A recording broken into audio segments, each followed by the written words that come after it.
The Bewitched Tree by Ailey B. Torreson. There was something almost magical about the atmosphere in the forest.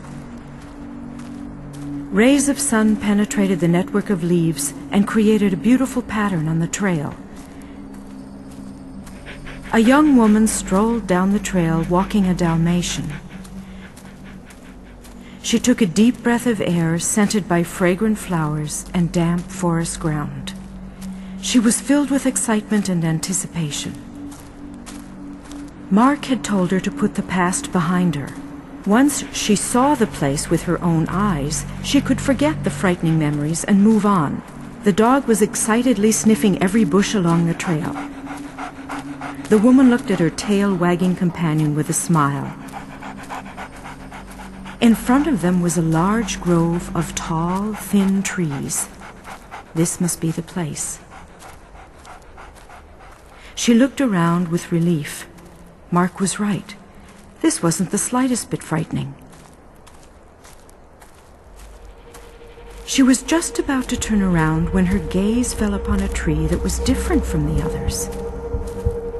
What in the world? Her heartbeat quickened uncomfortably while she slowly walked closer to see better.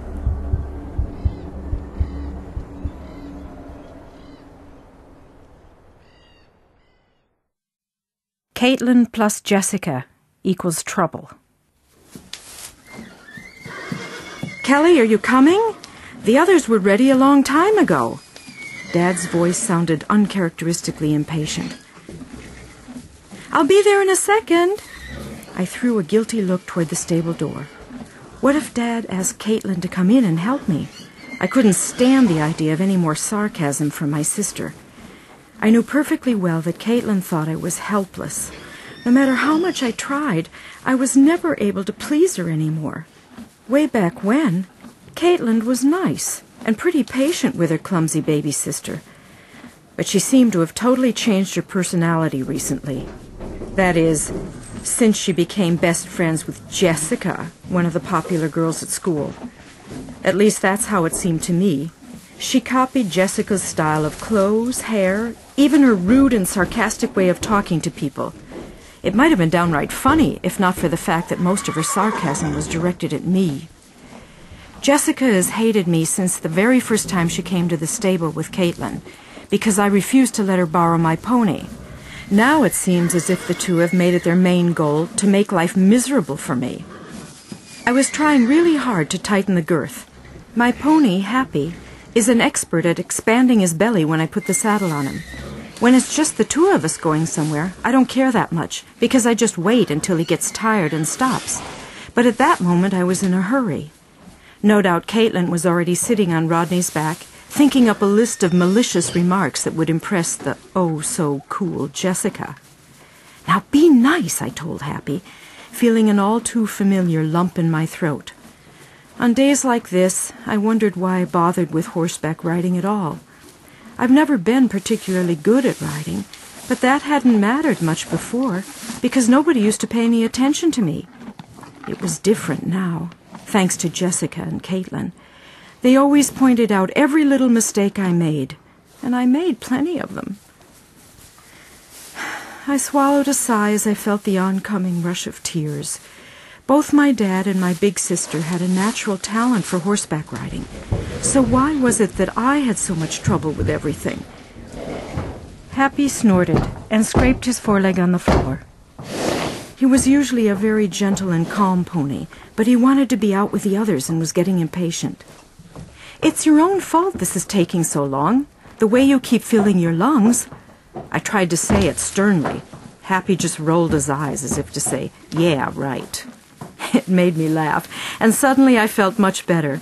No matter how clumsy I might be, I love horses, and most of all Happy. So to quit riding was absolutely not an option. So what if I had to ask Dad to help me tighten the girth when I got outside? After all, I was only 13, and small for my age, too. That's not my fault, right? I just had to stop letting Katelyn's comments get to me, that's all.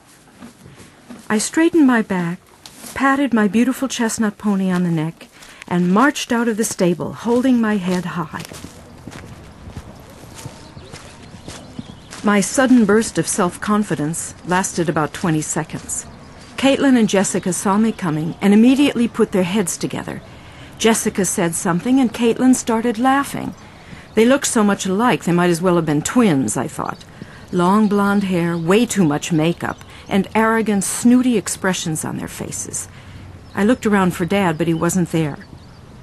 "How much you want to bet that little scatterbrain has forgotten to tighten the girth again?" I heard Katelyn whisper, just loud enough for everyone to hear.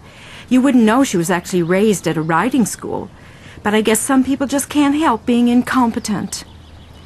She and Jessica looked meaningfully at each other. Jessica giggled, and I heard laughter from some of the other riders as well. The sound made me flinch. "Well, since you're apparently so terrific, why don't you get off your high horse and give her a hand?" The unexpected outburst made me look up. A girl I'd never seen before was glaring at Katelyn with an angry expression on her face. The girl was sitting on top of Tinto, the oldest horse in the stable. He didn't actually belong to the riding school, but since his owner had stopped riding, Tinto now boarded at the stable. Apparently the lady who owned him didn't have the heart to sell him. He's rarely used for riding lessons anymore, 'cause Dad thinks he should enjoy his retirement. But Tinto is still in great health, and whenever a riding group goes for a trail ride in the woods, the old horse usually gets to go along. I moved my gaze from the new girl and glanced at Katelyn. My sister's face had turned red. She wasn't used to other people criticizing her. "Honestly, who does she think she is?" Jessica rolled her eyes to Katelyn, making that exceedingly irritating giggle again. Katelyn didn't answer. She looked unsure of herself and didn't seem to know what to do. The new girl made the decision for her. She slid down from Tinto's back, and as she handed the reins to Katelyn, she said in a voice that rivaled Katelyn's every bit with regard to sarcasm, "I can tell that helpfulness is not a term you're familiar with, but maybe you could be inconvenienced to hold Tinto's reins while I help Kelly?" The girl turned her back on my sister before Katelyn had a chance to answer. Katelyn's mouth fell open, and she just sat there holding Tinto's reins. I couldn't stop thinking, a little spitefully, that she didn't look that clever then. But I managed to stifle the urge to chuckle. If I laughed at Katelyn, I knew she'd make me sorry for it later. The new girl looked as if she might be a couple of years older than I am, and she was at least 4 inches taller. I watched her as she gave Happy a push in the side, tightened the girth a couple of notches, and checked to make sure it was okay. "Thank you," I said. "That's very nice of you." The girl smiled. "My pleasure. I'm Erica, by the way. We just moved here, so I don't know anybody yet. I hope to make some friends here at the riding school." And enemies, I thought, throwing a quick glance at my sister. Katelyn wasn't going to forget this humiliation soon. I knew that much. Right then her face looked as if she'd bitten into a sour lemon, and she opened her mouth to say something. Probably not anything nice. But she didn't get the chance. Dad, who'd gone back to the house to get his cell phone, came running back, and the group started moving.